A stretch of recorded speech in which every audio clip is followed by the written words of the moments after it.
these people have been longing for a place like this. Most people don't want to live alone. If they have to manage roommates or sign leases or rent a room from, Edna, who has tons of rules and goes to sleep at 7 p.m. and doesn't want anybody to make noise, they finally have a house that they can have community on their own terms. They get the whole nice house for the price of a room. Holy cow, they love it, they protect it. It gets cleaner and cleaner as the years go by. Hey, welcome back, everyone, to another episode of Eat, Sleep, and Invest. I'm your host, Brian Driscoll, and I'm here with Grant Shipman. What's going on, Grant? I'm excited to be here, Brian. I don't think I told you, but my very first coach in sports was named Brian Driscoll. And I mean, he was fantastic. So it's just, my brain just can't make you not that guy, right? Like same energy, right. Same good stuff. So thanks, coach, for having me on. Nice. Was he in Colorado too? That was in Iowa, small town Iowa, the Midwest, right? Some T-ball. Yeah. All right, cool. So everyone listening, today we're going to be talking about something interesting, co-living spaces, right? Grant, first, tell us what you do and how you even got into this space. Because it's a really unique space, you know what I mean? It was really by accident. And what happened was, right, I listened. I had some businesses, they were good, but they were taking all my time. I had an acrobatic studio in Austin, Texas. And I really wanted to get married. I wanted to have kids, but I got sold by, Rich Dad, Poor Dad on financial freedom. Once you hear about that stuff, you can't forget it. And so I learned about real estate and I thought, hey, this is good. But when I did my numbers for my financial freedom number, like to actually have a family, not just support them, but enjoy time with them, it was going to take 10 years. And that's a long time. So I was committed. I went for it. But something happened was I learned that if you do rent by the room to, mainstream, adults like teachers, HVAC technicians, civil engineers, right, college professors, this makes a lot of money. However, what I had that I accidentally, happened was I spent 20 years living with hippies and I use that in a really praiseworthy term. These are the intentional living community. These are the OGs of strangers sharing a house and loving it, right? These people aren't living there because they can't afford to do anything else. And so I thought, holy cow, I know how to do this. And so, I mean, a single family house that pulls in $5,600 a month. And it has the benefits of multifamily because when a person moves out, I still have 6 other checks coming in, right? Holy moly. So, I mean, in short, it just kind of happened by accident. And I just used all the intentional living, secrets and created a property management company. And now it just houses run themselves and people love it. That's pretty cool. So how long you been doing this? Oh my gosh. So I lived, let's see. So 2017, I got my first property, but I started living in intentional living in 2001. Maybe it was the end of 2020. And so I just didn't realize that I could get properties so very cheaply, right? I didn't know about, primary, resident financing. I didn't know all of these things. So I got into it 2017 and then it just boom, boom, boom, boom, boom, boom, boom, boom. So yeah, it's been real fun. All right. So let me make sure I'm clear. We're talking about having a single family home, say a 4-bedroom home or something, and renting it out to 4 different people. Yeah. And let me even give an example. So we just got a house under contract in Jacksonville, Florida yesterday morning. I've never been in Jacksonville, Florida. My team does it, but what it is it's a 5-bedroom house, but any 5-bedroom house that you can think about, right? So think about 26 to 3,300 square foot, typically a normal neighborhood house. It's going to have 5 bedrooms, but there's going to be like Brandon Turner would call them bonus rooms. There's going to be a fireplace room. There's going to be more of a rec room. And I've got 2 children. When you have kids, these are extra rooms are nice. But when people are adults sharing a house, they only want 1 living room. They want a place where they can watch TV, where they can goof off, play games, relax. They don't want additional places where they can leave their socks, have to clean up, all of that stuff. So we take this 5-bedroom house we got under contract in Jacksonville. It's got 3 bathrooms. We add 3 more bedrooms. We might be able to do 9 bedrooms, but we'll do 8 bedrooms. And each one is going to get at least $700 in rent. That's excluding utilities. So we're going to make $5,600 to $6,300 a month on that house. Our lifetime occupancy average is 97%, even through COVID. And people absolutely love it. Our average tenancy is over 2 years, and that's what it is. So we can do a 4-bedroom house, but when you have one person move out of a 4-bedroom house, you just had 25% of your household change. And that's tougher. And actually, residents love it way more when you have 8, 9, 10 people in a house, which means 8, 9, 10 bedrooms. So, yeah. It's interesting. How do you make sure everyone gets along? This, Brian, like, I want to give you the $226 million award, because do you know why I say that, by the way? Yeah, isn't it the 226 million industry? It's, well, what happened was, it started in 2012. A company called Ollie put $50 million in, and they made this software that was like eHarmony for people sharing a house. It's like tried to match people, And so this idea, I mean, really, really, really smart people and tons of money, like very proven leadership, thought this was the way, like the goal is, how do we get people to get along? I guess I shouldn't pin them exactly to what you're saying, because the goal is how to get people along. They tried to match personalities or demographics. But the thing is what I learned, I didn't make this up. I just learned it from the intentional living community, is you create a healthy household. So that's the how people live together. You make sure the house fits the household, right? You can't put 8 people in a 4-bedroom house. I mean, you might be able to do that if it's sober living and people are desperate, but that's not what co-living is. What you do is you create a healthy household, and then anybody who's reasonable and responsible is going to thrive in that household. So rather than figuring out how to get along, you just create a quality household, and they just take it and they love it, and it becomes a cherished home. Like, they never want to leave because they can't find that elsewhere, What do you mean a quality household? Are you talking about, like, so you say you have 9 people and you got 3 bathrooms, right? Like in Jacksonville, right? So people are sharing the bathrooms. How do I'm just wondering, how do the logistics work? 'Cause I know I own properties and I deal with just single family tenants. I can imagine having 9 of them in a property, like everything that's going on there. So one is, okay, if you would, I love these questions, by the way, because this is what, if you're listening and you're somebody with not just real estate experience, but extensive real estate experience, like, these are the questions that are needed to know. And if I could just use your imagination and you would walk into one of the houses, let's say Loveland, Colorado, we'll walk into a house. It's on Scotch Elm Street. The only thing you would notice before you walked in that maybe is a little different from the rest of the houses in this neighborhood is the lawn is better taken care of. Why? Because when you have 8 people in a house, you're going to have at least one person who's a lawn freak, right? So when you have multiple responsible adults, everything gets easier. Now, when you walk in the house, if you are 100% of anybody else, Brian, you're going to be shocked because the place is clean and the place is quiet. People without children at home usually spend very little time at home. They're at work, they're out with friends, they're in softball leagues, and you'll walk in, you'll see a normal kitchen, normal everything. Kind of the shocking thing is how normal it is.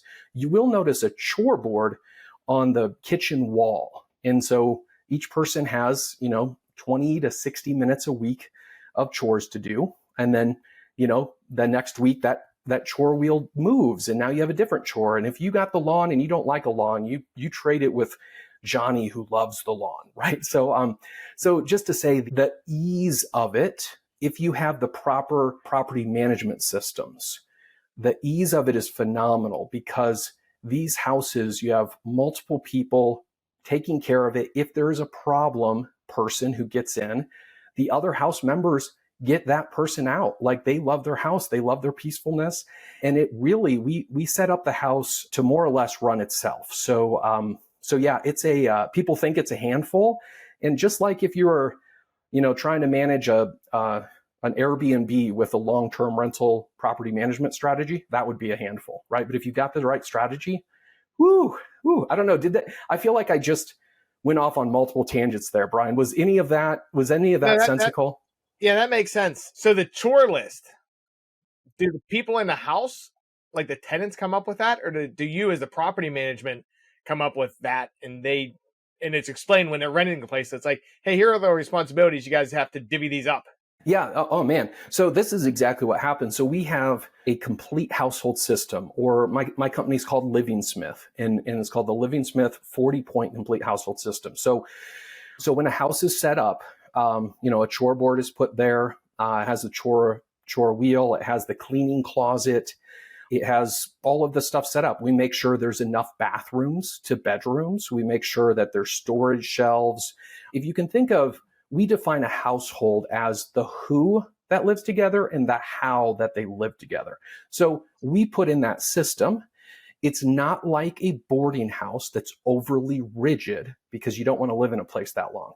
But it's also not a free-for-all. It has enough structure so people feel like, hey, there's consistency. I can thrive here. I can be myself here. There's safety here. And so we put that in place. And what happens when a house first opens, the property manager is doing group tours. I mean, to say is there is no more, like, the top demand for housing is the one-person lease. That's been the case since 2003. A lot of us experienced real estate investors, we miss this because we go off the credit bureau. But if you follow Harvard or the different banks, that it's really important for them to know who is living together and who's not. It's been the biggest demand. So we do group tours. There's waiting lists. People move in, and the very first thing we do is the property manager has a little potluck, right? There's 8 or 9 people. I'll cook some food, or right, the dudes who don't cook, they just show up with some cookies from, Walgreens or something, right? But everybody's having a blast. They go over the chore board. It takes about an hour and a half. They go over things. They have any questions, and they just say, hey, now this house is yours, right? Like you guys need to take responsibility for it, all of this stuff. And then it pretty much going forward, like say somebody moves out, then somebody else is looking, doing a tour. A house member who volunteers does the tour because house members are very interested in who's going to move in with them if they're quality people, right? And that's what we get. And so you don't have to do house tours. They do a house tour. When one person moves in, another person gives them a little 30-minute orientation. Hey, here's your private pantry cupboard for your non-refrigerated food. Here's your shelf in the refrigerator for your refrigerated food. Here's your 2 storage shelves so you don't have to have everything in your room. This is how parking works. And then pretty soon, just like if you move into an established household, say it's some extended family, right? If they already have a great system that works out, you learn it, you add your part, and everything works great. And I don't mean to make it sound overly utopian, but it kind of is, because these people have been longing for a place like this. Most people don't want to live alone. They just, if they have to manage roommates or sign leases or rent a room from, Aunt Edna, who has tons of rules and goes to sleep at 7 p.m. and doesn't want anybody to make noise, right? They finally have a house that they can have community on their own terms. They get the whole nice house for the price of a room. Holy cow, they love it. They protect it. It gets cleaner and cleaner as the years go by. You just let good people do great stuff. And very rarely do we have issues. Yeah, that's interesting too, because that's what I was wondering. Let's say you have 9 people in a house and one moves out. How do you find someone who gets along? But you're saying the people that live there will do the tour so they can kind of pre-qualify people that wouldn't jive with the culture in the house. Yeah, and especially if you're in a state that is very tenant friendly. If somebody in the house gives a thumbs up or thumbs down, right? That's you're not the property manager who's discriminating, right? That's just part of the normal SOP. And it makes it very, very easy. Additionally, though, a person who is moving into a house, the main thing they want to do is meet somebody who lives in the house, right? And if they're a person who is, a quality person that you want in there. So you kind of knock 2 birds out with one stone. And when they see that chore board, the right kind of person, that chore board's like a magnet. It attracts the right kind of person, but magnets do something else, is they repel things, right? So somebody comes in there and they're like, oh, this chore board, this is not for me. Well, awesome. They self-select it out. So we use a paperless system. It's a very agile system. It's mostly house run. The only thing the property manager does is the things that make it easy for the residents. For instance, if there's a repair that needs to be done, right? It's not like the hippies. They don't have to get together and have a 3-hour meeting. The property manager does that, and it should be. So just to say, when somebody moves out, it's actually a super cool thing. They have on their own accord, the houses will usually have a little going away party for them, and then they're excited about the new person moving in. They might some houses do bring your first Tuesday, bring your own drinks, and the new people they'll share stories. It's the people, I would say, rarely see each other because they all have their own friends, but there's a massive shared mutual respect and appreciation. So there's a great, everybody knows they couldn't have that house experience without everybody else in the house. So there's a really cool unity there. That's cool. Are the houses co-ed? Yes, always. Yes. I like that question because I always forget to mention it. So I'm glad you brought that up, because a lot of people will think, oh, you can only have dudes. But nobody wants to live long-term with only one gender. That's no fun. You need both energies. Okay, cool. And so I'm just thinking this through. So if you're renting out a place, you doing same background checks, credit checks, things like that to qualify? Do people need to qualify just like going to a single family home? Or is it more? Or what all do you guys do there? Right. These questions are perfect. So this is what's nice. You want to think about, so this is how we have landed on it. We've had great success, is we do background checks, criminal background checks, eviction background checks, and we confirm Social Security numbers when in places where people have Social Security numbers. And so we do that without a doubt. And we're very, very strong on that. All renters know when you move in, you are moving with people who are safe. The other side, though, and this is a really cool thing, is as a co-living investor, we don't have the risk profile that a normal single family investor does when they put one house on one lease. So we do not, for instance, if there's turnover, we still have 6, 7, 8 checks coming in.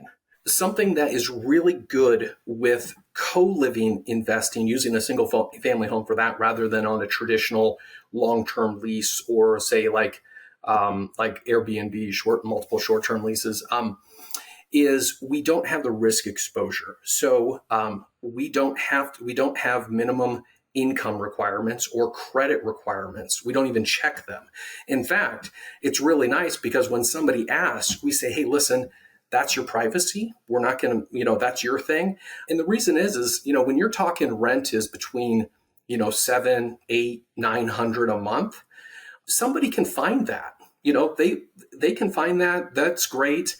And it works out. We've never, ever had issues. We always take a full security deposit, which is 1 month's rent worth, but we don't have to collect, first and last month's rent and all of this stuff. So to underline it, full background checks like normal eviction, Social Security checks, but financially we just don't have the risk that others have. And quite frankly, there's a whole section of people out there who are really high quality people, but their rent or income would not qualify for a lot of housing. But for ours, it's really easy because $700 to $900 a month is fantastic, especially when you're getting a beautiful, fantastic neighborhood house. So yeah, I love that part of co-living. Yeah, that makes sense. How about like neighbors in the neighborhood? Do they care? Is there any differences there? But this is a really, really big deal, is single family houses. So if I have somebody get a hold of me and they've got, say, 200 rental properties, and they get a hold of the property management company and say, we want you to manage our properties for co-living. We usually tell them only 40% of your properties are going to work for co-living. And this has to do with the neighbors. If a house doesn't fit the household, so for instance, people have to park in front of neighbors' houses, that doesn't work. If you can think back, this is kind of the the resurrection of household, right? Back in like the time when neighbors were actually knew each other and were friends and all of this stuff. The neighbors, you don't just want them okay, you want them glad that you're their neighbor, that house is there. When you have multiple responsible adults move into a neighborhood, they know more of the neighbors. They have fun with the neighbors. The neighbors are impressed with the people they meet. The neighbors might not ever know how many people truly live in a house, right? Because how much do you know that about your neighbors, right?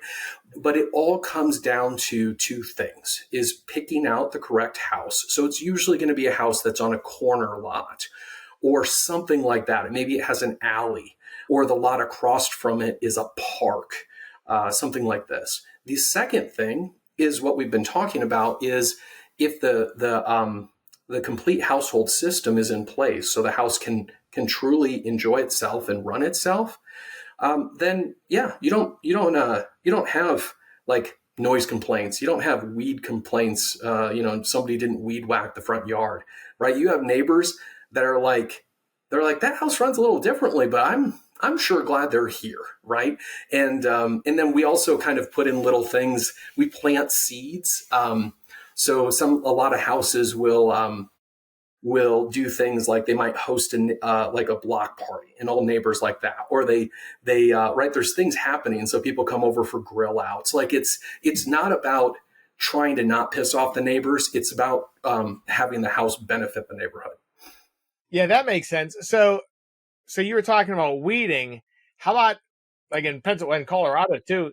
People smoke weed, and the same with cigarettes. Right.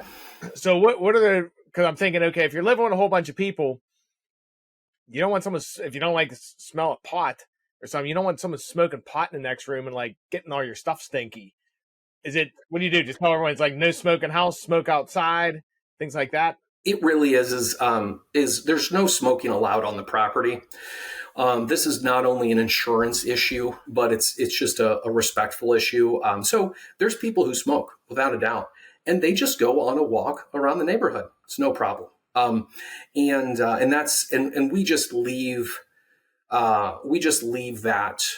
that open. We don't talk about we don't talk about marijuana. There's a lot of things that they don't need to be talked about, because the house really runs itself. If somebody's doing something reasonable and responsible, and when a house member, asks if they can do something different because it's, bothering them, then yeah, there's that mutual deferment. It works out. And when it doesn't work out, the house has their own conflict resolution system.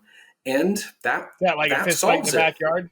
Right, ring in the back. Fight club. That's what these houses really are. Yeah, but to say we allow pets in our house. We don't have rules actually on a lot of things, because when you have a healthy household system, those things take care of themselves. Rather than if you have a house that, like, say, is the one of the big players out there is Pad Split. So Pad Split has an 80% occupancy rate. Their average tenancy is about 8 months. They have really dialed into what has always been known as rooming houses. But when you have just a whole bunch of people moving in and out, they don't know each other, you have to have tons of rules. It's a boarding house, just using a single family neighborhood house. But when you have a house that is really for, that kind of quality, responsible, mainstream people, yeah, these having extra rules doesn't even really fit. Unhealthy household, you need lots of rules. So I hope I'm not being vague there. I'm just trying to represent it as best as I can. Yeah. Yeah. So yeah, because you're differentiating, like what you're doing is different than a halfway house, or like places if you got alcohol problems, you're going to sober house, things like that. So you're talking about just normal plumbers, electricians, like just single people that want a house in a nice neighborhood that don't want to go buy a 3,000 square foot house or rent the whole thing. They just want to have a low bill. Makes sense to me. Well, and even as real estate investors, we know, hey, our primary residence is oftentimes our biggest liability, right? It's bringing in less money each month than it costs. And so a lot of these people are really intelligent. They're like, holy cow, like, you guys are making a lot of money on this, and I'm saving a lot of money. And when the roof had to be replaced last week, it didn't take me any time, any money, anything, right? So there's a really like whatever works well for the investor works well for the renter and vice versa. And so it really puts them on the same team. And so that means over the years, things just get better and better and better. It is I guess maybe would it be helpful, Brian, if I just broke down some of the management numbers so people who are, they have their own portfolios?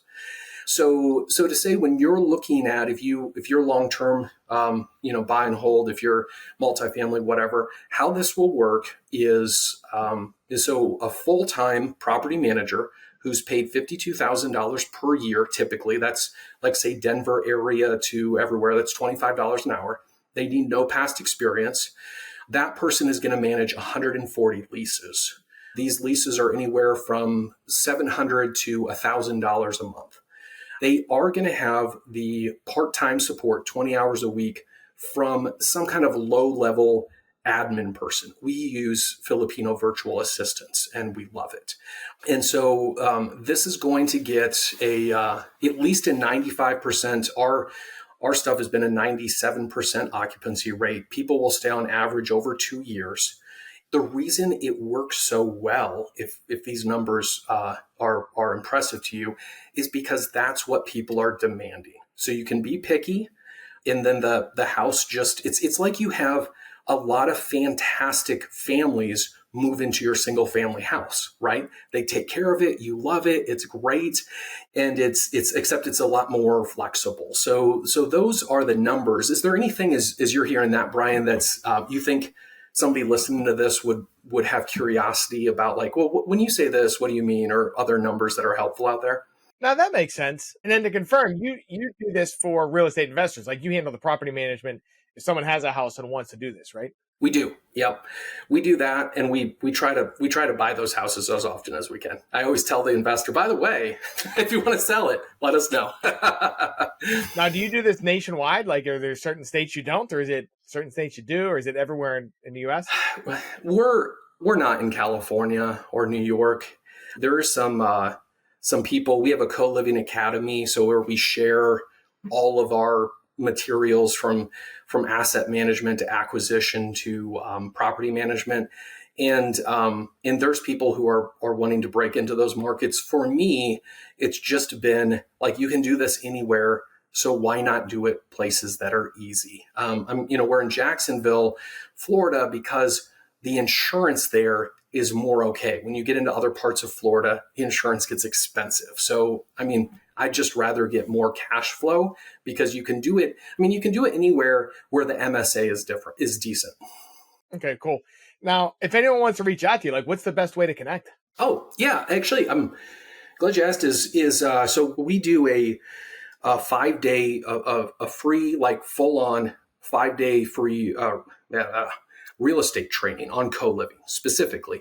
It can be somebody with no experience. It can be people who are very experienced. But we just teach the daylights out of it. Holy moly. But if you go to colivingchallenge.com, that's there. I also, my team just messaged me and they said they're going to put together a website just for your listeners with, I think we've got a $28 book on Amazon that they can download for free. There's the challenge in there. That's the 5-day free training. But here's the big deal is the demand out there is so extreme, and only us real estate investors can meet it, right? Renters can't provide housing. And so the competition is not with each other. This is a blue ocean. The competition is to get this kind of housing known and available and understood. So yeah, if you go to colivingchallenge.com, or I'll message you, Brian, I'm guessing it's going to be like my company, Livingsmith Pro, anyway, we're going to have it on Eat, Sleep, Invest, like specific to y'all, because you've got a unique group of people who are more sophisticated, and we want to provide things that speak to them. Okay, cool. So, and to confirm, everyone can go to your website. They can download the book for free. And I'm guessing after that too, if they want, they can hire you to help them. Now let me ask you this.